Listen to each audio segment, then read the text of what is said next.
Well, hi there and welcome along to What's the Word in association with Ladbrokes. We're here in the Westbury Hotel in Dublin City Centre because we are launching a Ladbrokes Ambassador for the year. So, Nicola, tell us a bit more about it. Yeah, we've got the dream team. Obviously, we're being very fancy here at the Westbury, but we've got Paul Townend on the team. For rugby, we've got Stephen Ferris, Kevin Doyle flying the flag for football. And then on the boxing front, we have Jason Quigley. So full team will be giving their insight and blogs throughout the year. So it's very exciting. Yeah, looking forward to that. Obviously joined on the panel by Paul Townend, champion jockey. How are you, Paul? Yeah, good. You had a bit of a refresher there, refuel, played a bit of golf for the last few days? Yeah, a couple of days off. Back for a busy list all now, hopefully, and hopefully we can bag a few winners there. And is that something that's important for you, like just to get those jump jockeys, like if you went away, just to take those few days just to completely get away from these? It is, just to recharge mind and body, and from here on it starts to get exciting and busier. So yeah, it's nice to take a couple of days. Obviously not too many, or we'd be in the sauna plenty. But no, it is nice to get away a bit of sun. And how is this year going to be different for you? Like always before, like Ruby's been there. There's no Ruby this year. Like how does that change your mentality going into the season? I don't think you can change too much. I think you have to approach it as close as you can to every other year. The goals will be the same. Try and stay safe. Ride as many big winners as we can, and hopefully we'll make a couple of right decisions. We'll get a couple wrong, but it's nice to have the choice. Obviously, you've got a massive job. You are a champion jockey. Is champion jockey any sort of focus at this stage of the season, or is it just about? It's hard to at this time of the year. Obviously, we've got off to a good start. We've plenty of winners ridden. Yeah.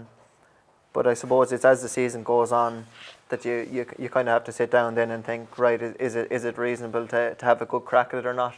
The position we're in this year hopefully will put us in a good position to be champion again. But it's not going to be the be all and the end all either. You've obviously been based quite a lot in Ireland over the last couple of seasons. Can you see yourself travelling over to the UK a bit maybe this season at all? Or like, do you think Willie will go for big prizes like the £1 million bonus, the Ladbrokes Trophy, Ladbrokes King George? I'm sure he will. And I'm looking forward to riding a lot more in England in the bigger races. Before I was delighted when they run because it meant Ruby was going there and I'd pick up a few rides at home. But no, it'll be nice to look. Any professional sports person wants to be on the big stage and perform at the highest level, and touch wood will be able to do that this year. I suppose with the same chases that are in Closutton at the moment, you're going to have to go around because there's so many quality ones. Even look at the likes of the top of the Gold Cup market. You're going to have to split them up somehow, and the opportunities are in England, really, aren't they? They are. The calendar is more spread out in England, but thankfully that's Willie's job to spread them out, and not a headache I'll have to deal with. But Willie's a professional and he's good at that. He's a good team at home with Ruby and David Casey and Patrick there as well. So it's early in the season now. They're not back in the gallops yet. Yeah. But they're in and they're looking well, and this is the most exciting time of the season. And are you down there plenty riding work as well during the weekend? Yeah, I'm in there 4 or 5 days a week. It'll probably, as the season goes on and we get busier, I'll be in there more, but it's nice to get in there and get a feel for the new horses coming through as well. I mean, a casual look through the sort of anti-post markets and you just see the level of equine talent you're looking forward to. Obviously, look, we're way too early to be thinking about any kind of targets, but what horse in particular are you looking forward to getting back on? I suppose personally, Album Photo is very close to my heart. I've probably felt every emotion possible on and off his back. So he's one. Classical Dream is the exciting novice hurdler coming through that could step up to champion hurdle form. Duke de Genève was very impressive in the Arkle last year and got beaten by Shack and Poursois in Punchestown. So they're two horses that'll be breaking into the bigger ranks this year. And then the older horses again. You've Undersow, Men, Benny Dieu, Lorena. She's doing a great job. It's a tough gig, eh? Well, we might actually move on to some of the flat racing action over the course of the weekend. I'm not sure how your flat form analysis has gone over the course of the summer, Paul. Are you up to much? No. Okay, grand. Well, the Sprint Cup has been kind of shorn of the top two, Nicholas. How do they bet now? I mean, it's just been shaking up the betting once again. It's been a fairly topsy-turvy week in this race. hasn't lived up to what we hoped. We wanted that clash between Advertised and 10 Sovereigns. It's not happening, but Kadim's now by default the favourite at 4-1, and he did look really good at Glorious Goodwood, and without Advertised come up against again, he looks like he could be from the top drawer, having what we've seen at Goodwood. The horses who will like, it's officially soft ground now, so the horses who are going to like that will be Dream of Dreams, who was really cut up 6-1, having been 14-1 during the week. And the momentum horse in the betting is Hello Yumzane, who's now in there at, well, he's pretty short again. He's been backed right into 7-1, something like that. So he'll need to take a big jump forward, I think, to be able to compete with the other two, but we're seeing plenty of money, and I suppose the ground does make this race more of a level playing field. Yeah, you would think so. It's a pity, really, Jenno, isn't it? But what do you fancy here? Yeah, I hope Nicola's wrong. I hope he doesn't have to make too much of a jump forward. I fancied Hello Yumzane even before Advertising 10 Sovereigns came out. Yeah, is that on a predicted going thing? You thought he'd beat them fair and square? Just all week when we knew the ground, like it's soft at the minute. We knew it was going to be soft. Just it's Haydock. It's Haydock. It's soft at the moment, and it's raining, so that tells you all you need to know. And I think the key thing with Hello Yumzane, like he was a close-up third in the Commonwealth Cup behind Advertised. He missed the break. It was on quicker ground than ideal.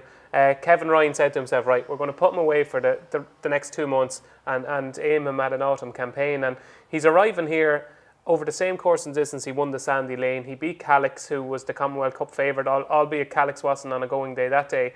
But to me, that Commonwealth Cup run was a cracker. He won on soft ground at Maison Lafitte's last year.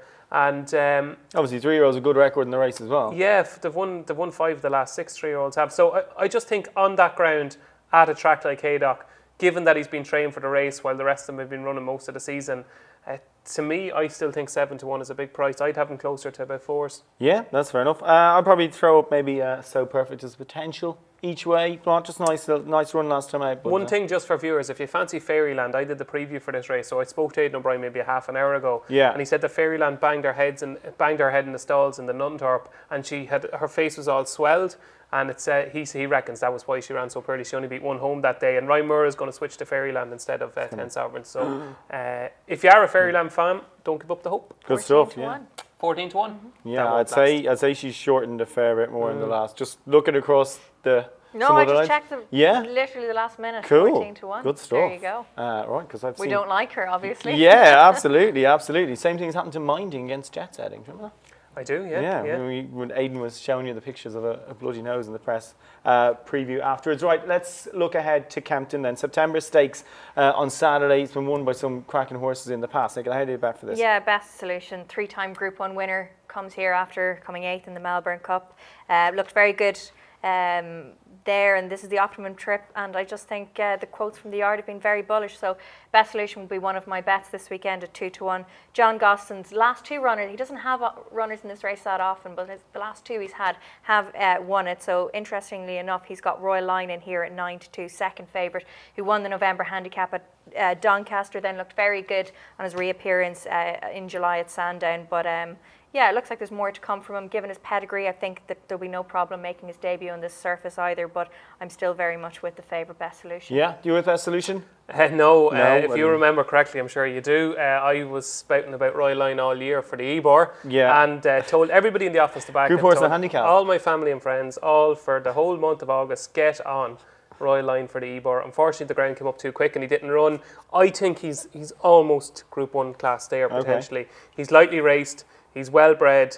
John Gosling has a good record in the race. I'm surprised that he's used this race as a potential springboard to one of either the big handicaps or potentially a crack at the Irish St. Leger, which he's still entered in. Needs soft ground. Should cope with conditions here. I think he's a very, very good horse. Whether he's up to beating 121 rate at Best Solution, I don't know. But going forward, I think he's the most exciting horse in the race. Well, they've obviously had their plans dashed, and this is slightly second. I certainly did, yeah, so we look forward to the Serenia Stakes at Group 3 contest at 4:25. Hoorays, probably. The unbeaten hoorays for Mark Johnson up near the top of the market there. What do you make of this one, Jenna? Yeah, I was impressed with hoorays, very impressed at Newmarket. One of these ones where it was on the near side rail, looked like it might win convincingly, only won by a short head in the end from Electrical Storm, but they were pulled 3 lengths clear of Many a Star, who was well supported in third.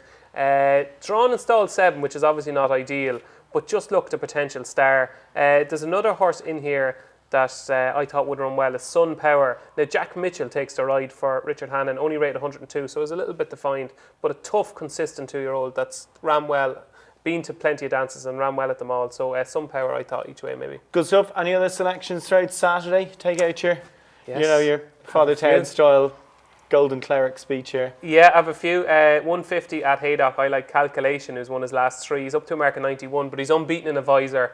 And 7 of Sir Michael Stout's seven of his last 10 runners in 3-year-old handicaps have won. So I think he's got loads of well-handicapped 3-year-olds that started the season poorly. In the 225, which is a Group 3 Superior Mile, I like Here Comes When for Andrew Balding and Oisin Murphy. Won the race last year, has been kept fresh for an autumn campaign. And I don't think the race this year is any stronger than last year, because there was a couple of really Regal Reality was in it last year and treading. This year you've got Sharjah Bridges rated 113.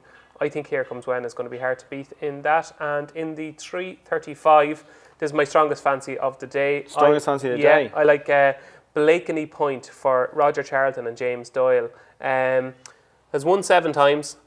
Good. 5 of them have been in September. I think he comes alive this time of year. His last 2 wins were on soft Is that a ground. reverse engineered stat? Or is it just, you just think, no? Well, it's like when you fancy a horse, you go in and try and find all Find the every points to single back reason up to your back, thing. And I'm okay, like, okay. he won in September. He won again in September. He won again in September. So, and he ran in a big handicap at York last time, got caught in the slowest part of the track. And he's down to a mark of 98. He started the season off 105. James Doyle takes over in the saddle as well. So Blakeney Point is my strongest fancy in the 335 at Haydock. Good stuff. Paul, we're going to get you to run through the flat card at Navin on Saturday, yeah? Yeah, no problem. Yeah, we'll look forward to Listowel on Sunday. Paul, you've got 4 rides there. Maybe just talk us through a few of those. 4 nice rides. Stratham is my first ride. I mean, he's obviously a dual-purpose sort. I mean, how is he? Yeah, he. I thought I really fancied him actually in the Galway hurdle. He ran well for a long time. Got caught plenty wide. The conditions this race seem to suit him. He looks well in. 2.5 miles will suit him rather than the 2 miles of the Galway hurdle. Dr. Mikey in there as well. How rough was that race in Galway, by the way? Was it, or not quite as bad as the plate? For me anyway, the plate didn't last long enough to get rough. So no, the Galway hurdle, we probably didn't go quick enough to spread each other out this year. So there was a lot of hard luck stories, I think, coming out of it. Yeah. I think the form of the race, you could get some funny results out of the form of the race, depending on what got the run. But I thought he ran a nice race, and I think they found a good opportunity for him here.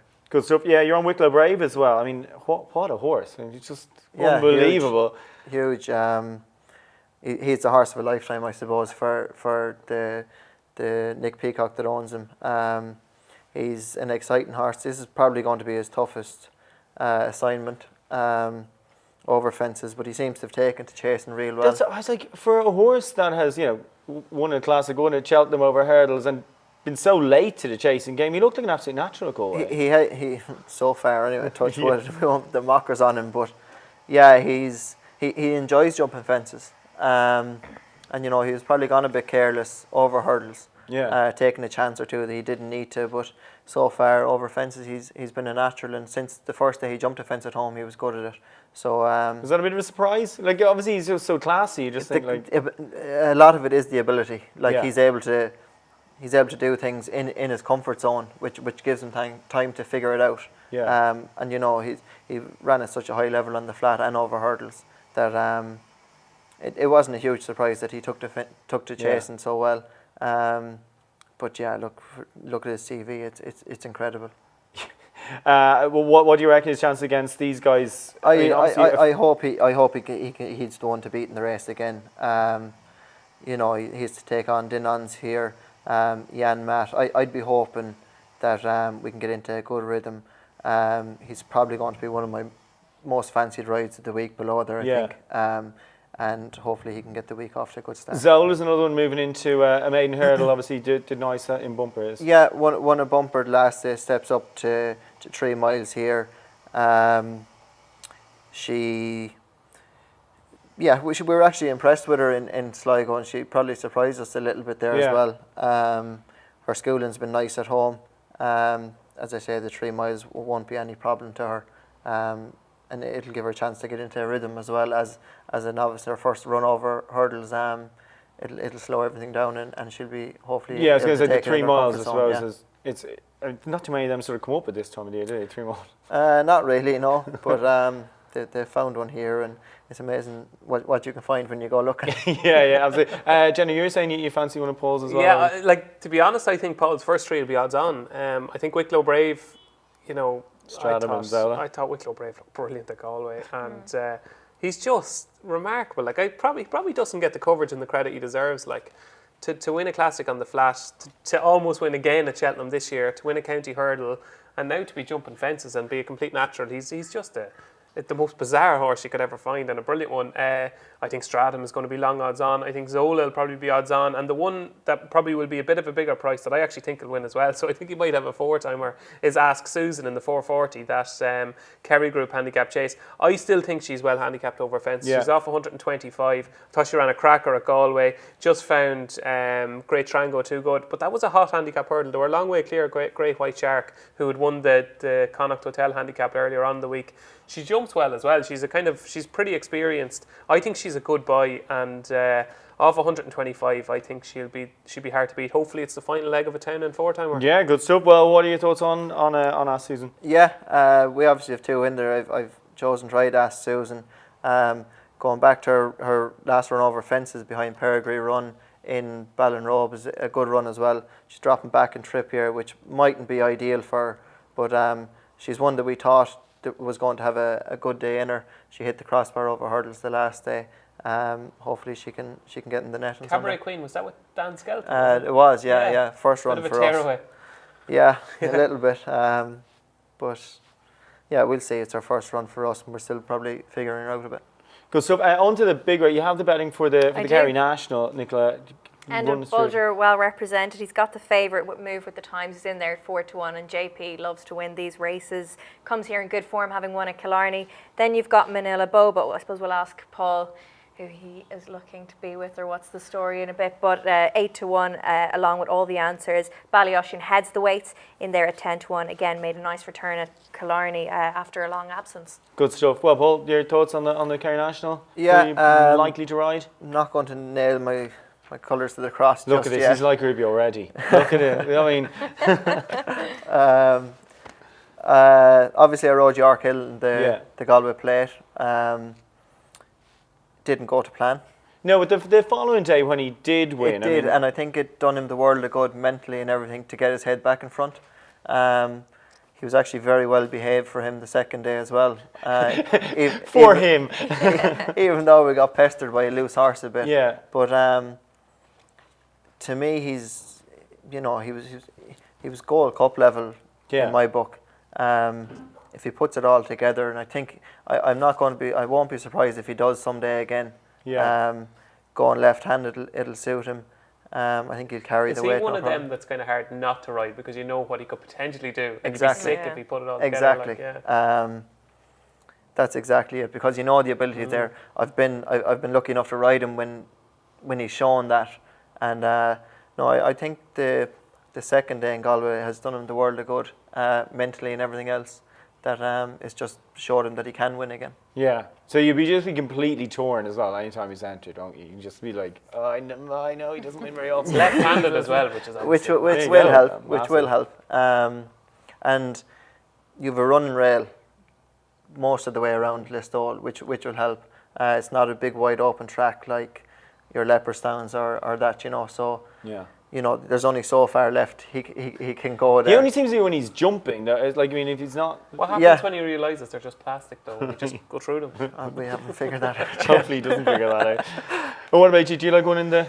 I went through the race last week, and look, I thought Black Scorpion had a chance off 130 for Eric McNamara. He's got a great record in the race, but the more I went through it, I just kept coming back to Move with the Times, who just could be an absolute certainty. I know that sounds absolutely ridiculous in a handicap that's likely to be 18 runners and there's going to be plenty of trouble, but you're talking about a horse that was a proper Grade 1 horseman with Paul Nicholls. Enda's obviously done a lot of work with him.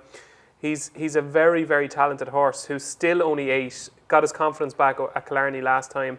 Off 135, he could have at least a stone in hand. And I know it's a handicap, and I know he's only 4-1. But to me, he just looks head and shoulders above them off that mark. Yeah. Okay, good stuff. Well, let's get our best bets of the weekend. And Paul, we're going to get you to now, of course, to the horse you're most looking forward to this year as well. So, one you're looking forward to the most. Sure, Wicklow Brave this weekend anyway. Yeah. He was a joy to ride around Galway, and hopefully we can get the same spin off him again. And for the year, I suppose, Album Photo is the special horse for me at the moment. So yeah, he's the one I'm most looking forward to riding. Good stuff. Nicola, best for the weekend? In the Sprint Cup, Dream of Dreams, I think will return to winning ways. Was on a roll before July Cup and had a career best at Royal Ascot, so that's the one for me. In the September Stakes, Best Solution at 2-1, and then in the Old Borough Cup Handicap, which is also at Haydock, 3:35, I like Rashun. Good stuff. Jenna? Yeah, 3 from me in the 2:45 at Ascot, Spanish City. In the, just think it's crying out for a 7 furlong handicap like that. In the 3:35 at Haydock, Blakeney Point. And in the Sprint Cup, the 4:10 at Haydock, Hello Hume Zane. Good stuff. Well, thanks for watching. Thanks for listening. We'll be back again next week. More What's the Word?